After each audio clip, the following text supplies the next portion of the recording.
ang tampok na imahen sa mahal na araw.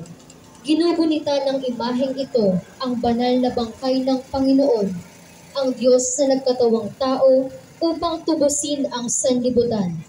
Ang kordero na Diyos na nag-alay ng buhay para sa kaligtasan natin mula sa kasalanan.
Ang banal na bangkay ni Jesus.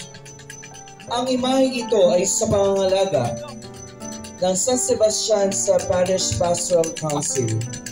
Ang karosa ay sinasamahan ng Adorasyon Nocturna Filipina at Honoraria, ng Extraordinary Ministers of the Holy Communion, ng mga gumaganap na apostoles, mga deboto at ng mga mamamayan mula sa San Sebastian. Panginoong Jesus, salamat sa ginhawa mong pag-aalay ng buhay para sa aming katubusan.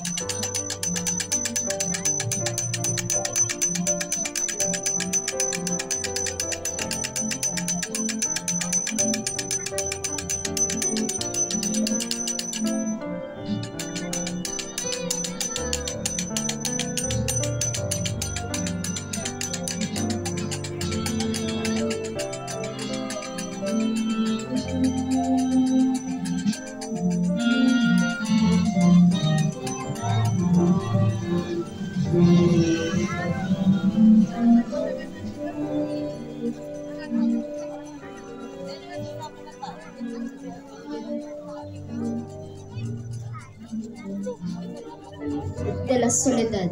Inilalarawan ng imaheng ito ng mahal na Birhen na sa kanyang pag-iisa matapos ilibing ang Panginoon, pinagbulay-bulayan ni Maria ang mga naging kasangkapan sa pagpapahirap sa kanyang anak, gayon din ang kanyang pananabik sa muling pagkabuhay ng Panginoon. Ang imaheng ito ay mula sa pagmamayari ng yumaong Ginang Soledad Morales at pamilya. Nuestra Señora Virgen de la Soledad, ruega por nosotros.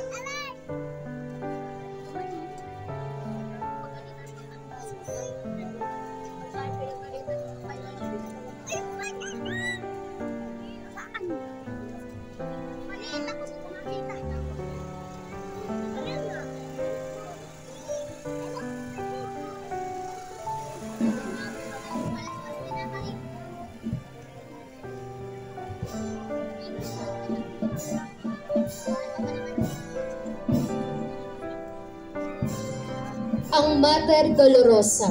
Ito ang tampok na imahen sa Semana Santa mula pa man noong unang panahon. Ang ina ni Jesus na nahahapis at ina nating lahat. Inilalarawan ng imaheng ito ang hapis, pait, lumbay, dusa at pighati na naranasan ng isang inang na namatayan ng anak. Ang antigong imaheng ito ay mula sa pamilya Balatbat at Laderas. Mater Dolorosa, Ruega por nosotros.